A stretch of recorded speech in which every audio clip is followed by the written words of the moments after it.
런던 지하철 좌석을 점령하며 떠들고 루브르 박물관 바닥에 주저앉아 통화하는 사람들, 호텔 뷔페에서 음식을 산더미처럼 쌓아가는 관광객들. 전 세계 어디를 가도 비슷한 장면이 반복되고 많은 사람들은 그냥 매너가 없는 거라고 치부하죠. 하지만 14억 인구가 똑같은 패턴을 보인다면 이건 개인의 성격 문제가 아닙니다. 1966년 문화혁명은 수천 년간 이어온 유교적 예절 체계를 뿌리째 뽑아버렸고 3천만 명이 굶어 죽은 대기근은 빨리 가야 살고 늦으면 죽는다는 생존 본능을 뼛속에 새겼거든요. 규칙은 지키는 사람만 손해보는 시스템이 됐고 공공장소는 내 것이 아니니 상관없다는 인식이 자리 잡았습니다. 왜 유독 중국인들에게 이런 비매너 문제가 반복될까요? 이건 도덕의 문제가 아니라 시스템이 만든 결과입니다. 그 구조를 처음부터 끝까지 해부해 보겠습니다.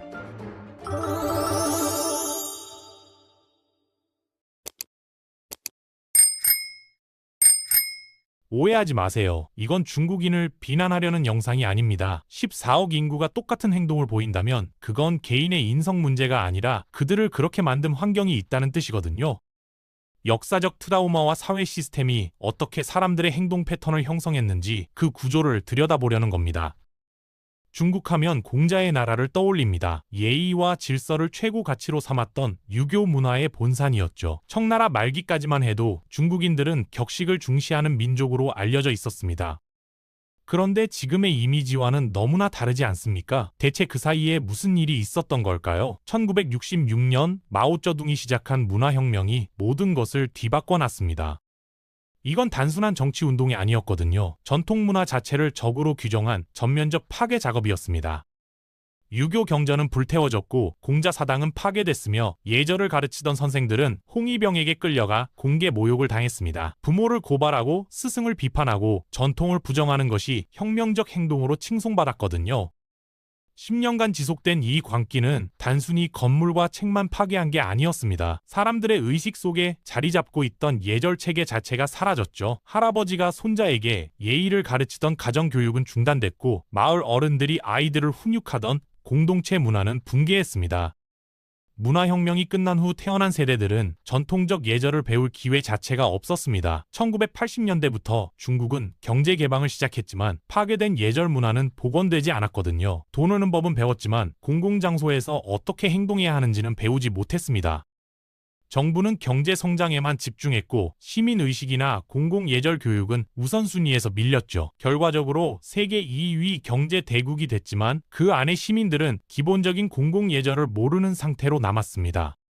이것이 바로 오늘날 중국인들이 보이는 무례함의 첫 번째 원인입니다. 그들은 나쁜 사람들이 아니라 예절을 배울 기회가 없었던 사람들이거든요. 문화혁명은 끝났지만 그것이 만든 공백은 여전히 메워지지 않고 있습니다. 한 세대의 단절은 다음 세대로 이어졌고 이제는 새 세대가 전통적 예절 체계 없이 살아가고 있죠.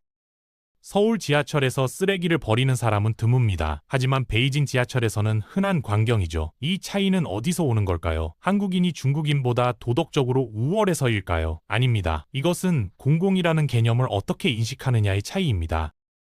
중국의 역사에서 공공재는 대부분 황제나 관료의 소유였습니다. 백성들은 공공장소를 이용할 수는 있었지만 그것을 자신의 것으로 여기거나 관리할 권리는 없었거든요. 공원도 도로도 광장도 모두 국가의 것이었고 백성은 그저 허락받은 범위 내에서만 사용했습니다. 시민이 직접 공공재를 만들고 관리하는 경험이 거의 없었죠.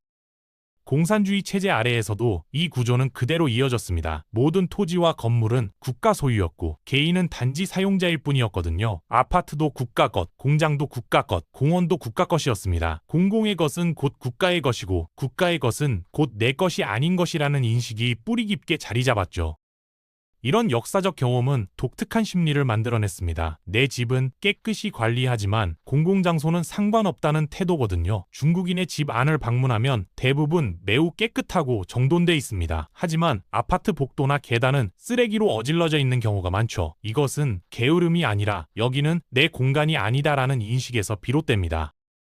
공공장소에서의 무질서한 행동도 같은 맥락입니다. 줄을 서지 않는 것과 큰 소리로 떠드는 것, 그리고 쓰레기를 버리는 것, 모두 여기는 남의 것이니 내가 지킬 필요가 없다는 논리에서 나오거든요. 반대로 한국이나 일본처럼 시민들이 공공재를 우리 모두의 것으로 인식하는 사회에서는 자발적으로 질서를 지킵니다. 같은 공간 다른 인식이 만든 차이죠.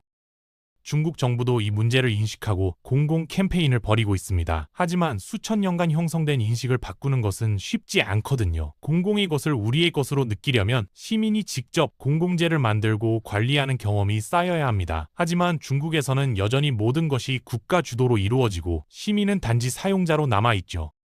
1960년 중국 전역에서 3천만 명이 굶어 죽었습니다. 대약진 운동의 실패가 만든 대기근이었거든요. 식량 배급소 앞에서 사람들은 밤새 줄을 섰고 문이 열리는 순간 아수라장이 됐습니다. 늦게 도착한 사람은 빈손으로 돌아가야 했고 그것은 곧 가족의 죽음을 의미했죠. 이런 극한의 경험은 사람들의 행동 패턴을 영구적으로 바꿔놓았습니다. 빨리 가야 살고 늦으면 죽는다는 생존 본능이 뼛속속 깊이 새겨졌거든요. 대기근이 끝난 후에도 중국은 1990년대까지 만성적 물자 부족에 시달렸습니다. 상점에 물건이 들어오면 순식간에 동났고 배급표를 받아도 늦게 가면 소용없었죠. 모든 것이 선착순이었습니다. 이 시기를 살아낸 세대는 자녀들에게 생존 전략을 가르쳤습니다. 무료라고 하면 무조건 받아라, 할인한다고 하면 최대한 살아줄이 있으면 새치기 해서라도 앞으로 가라고요. 이것은 도덕적 타락이 아니라 생존 교육이었거든요. 실제로 이런 행동을 한 사람들이 더 잘 살아남았고 그들의 전략은 성공 사례로 기록됐습니다. 2000년대 이후 중국은 경제대국이 됐지만 이 생존 본능은 사라지지 않았습니다. 오히려 다른 형태로 진화했거든요. 마트에서 시식 코너가 열리면 순식간에 사람들이 몰려들어 접시를 비웁니다. 무료 행사가 있다고 하면 필요 없는 것도 최대한 챙기죠. 해외 면세점에서 중국인 관광객들이 보이는 쓸어담기 행동도 같은 맥락입니다. 젊은 세대도 예외가 아닙니다. 직접 기근을 겪지 않았지만 부모 세대로부터 학습한 행동 패턴을 그대로 따르거든요. 온라인 쇼핑에서 한정 세일이 시작되면 서버가 다운될 정도로 몰려들고 선착순 이벤트에서는 수단과 방법을 가리지 않습니다. 인제는 물자가 풍부하지만 심리적으로는 여전히 부족의 시대를 살고 있죠. 이런 행동은 중국 밖에서 더욱 두드러집니다. 호텔 조식 뷔페에서 접시에 음식을 산더미처럼 쌓는 중국인 관광객들을 흔히 보거든요. 그들에게 왜 그렇게 많이 가져가느냐고 물으면 돈 냈는데 최대한 먹어야지라고 답합니다. 이것은 탐욕이 아니라 물자 부족 시대가 남긴 깊은 상처입니다. 중국의 고등학생들은 평균 하루 14시간을 공부합니다. 가오카오라 불리는 대학 입학 시험은 인생의 전부를 결정하거든요. 1점 차이로 명문대와 지방대가 갈리고 그 차이는 평생 소득 격차로 이어집니다. 부모들은 자녀가 태어나는 순간부터 이 전쟁에 투입하죠. 3살부터 영어, 5살부터 피아노, 주말도 없고 방학도 없습니다. 대학에 들어가도 경쟁은 끝나지 않습니다. 졸업 후 취업 시장은 더욱 치열하거든요. 2024년 기준 중국 대졸 실업률은 공식적으로 20%를 넘었고 실제로는 훨씬 높다는 분석이 많습니다. 좋은 직장에 들어가려면 수백 대 1의 경쟁을 뚫어야 하죠. 취업에 성공해도 구육 근무가 기다립니다. 아침 9시부터 밤 9시까지 주 6일 근무하는 것이 IT 업계의 표준이거든요. 이런 극한의 경쟁은 사람들을 지치게 만듭니다. 하지만 중국에는 스트레스를 해소할 건강한 통로가 부족하죠. 심리 상담은 여전히 금기시되고 정신과 치료는 약자의 표시로 여겨집니다. SNS에서 불만을 토로하면 검열당하고 집회나 시위는 불가능하거든요. 쌓인 스트레스를 풀 곳이 없습니다. 결국 감정은 일상의 사소한 순간에 폭발합니다. 지하철에서 누군가 발을 밟으면 큰 싸움으로 번지고 식당에서 주문이 조금 늦으면 직원에게 고함을 지르죠. 운전 중 끼어들기를 당하면 차를 세우고 싸움을 겁니다. 중국에서 일상적인 충돌이 폭력 사태로 커지는 일이 잦은 이유거든요. 사소한 자극이 방아쇠가 되어 그동안 억눌렀던 모든 분노가 한꺼번에 쏟아져 나옵니다.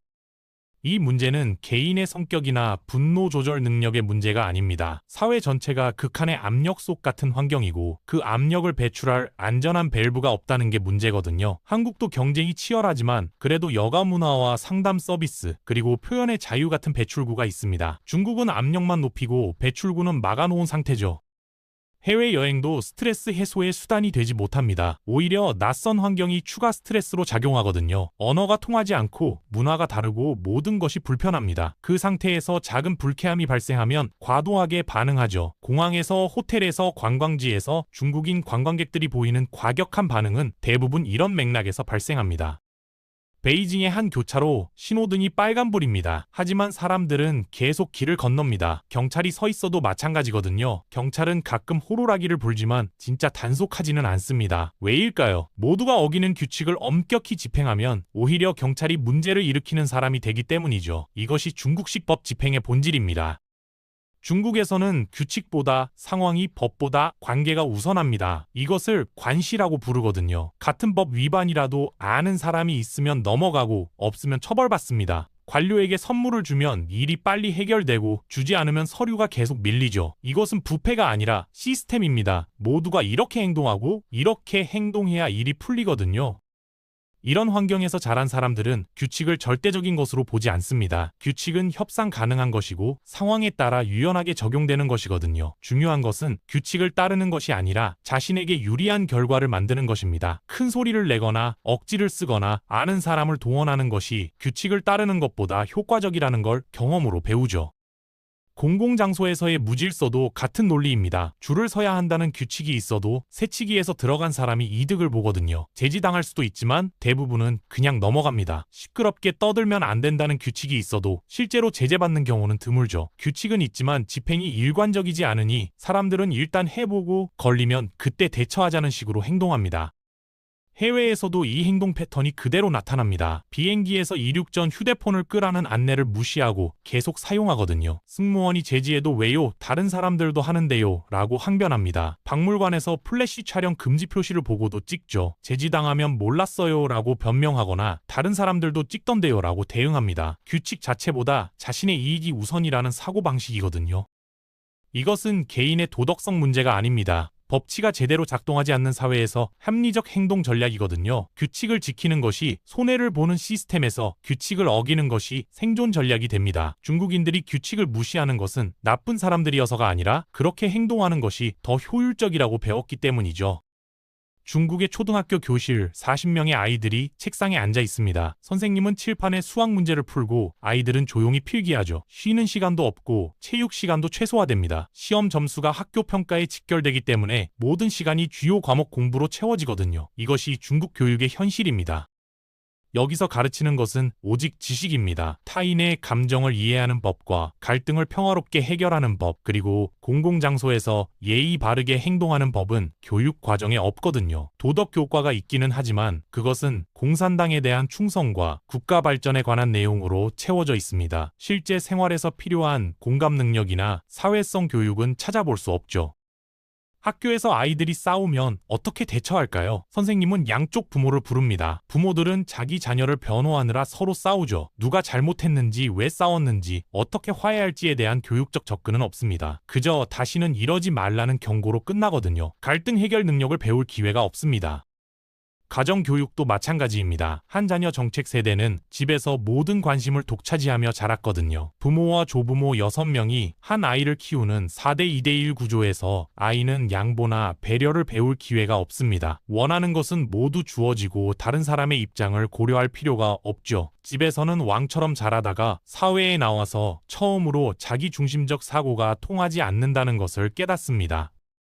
대학에 가서도 상황은 나아지지 않습니다. 기숙사에서 룸메이트와 갈등이 생기면 대화로 해결하는 대신 관리실에 민원을 넣거나 부모에게 전화하거든요. 단체 과제를 하면서도 협력보다는 무임승차를 걱정합니다. 졸업 후 직장에서도 동료 관계가 아니라 경쟁 관계로 인식하죠. 평생 동안 진정한 공감과 협력을 배우지 못한 채 살아갑니다. 이 문제의 뿌리는 교육 시스템이 오직 경쟁과 성과에만 초점을 맞춘다는 데 있습니다. 좋은 대학에 가는 것과 좋은 직장에 취직하는 것, 그리고 돈을 많이 버는 것만이 성공의 기준이거든요. 타인을 배려하고 공동체에 기여하고 정서적으로 건강한 관계를 맺는 것은 교육 목표에 포함되지 않습니다. 결과적으로 성적은 좋지만 사회성은 떨어지는 세대가 계속 배출되죠. 2023년 중국 정부는 인터넷 댓글 실명제를 강화했습니다. 모든 SNS 게시물은 사전 검열을 거치고 정부 비판은 즉시 삭제되거든요. VPN 사용은 불법이고 외국 웹사이트 접속은 차단됩니다. 시민들은 무엇을 말할 수 있고 무엇을 말할 수 없는지 정확히 알죠. 그리고 그 선을 넘지 않습니다. 이런 환경에서 사람들은 진짜 생각을 표현하는 법을 잊어갑니다. SNS는 긍정적 메시지로만 채워지거든요. 오늘도 행복한 하루, 우리나라 정말 좋다, 감사합니다 같은 무해한 내용만 올립니다. 불만이나 비판은 가족이나 아주 가까운 친구에게만 조심스럽게 털어놓죠. 공개적으로 의견을 표현하거나 토론하는 문화가 사라졌습니다. 문제는 억눌린 감정이 사라지는 게 아니라는 점입니다. 표현하지 못한 불만과 해결되지 않은 갈등, 그리고 말하지 못한 분노는 내면에 쌓이거든요. 심리학에서는 이를 압력솥 효과라고 부릅니다. 밸브를 닫아놓은 채 계속 가열하면 결국 폭발하죠. 중국 사회가 바로 그 상태입니다.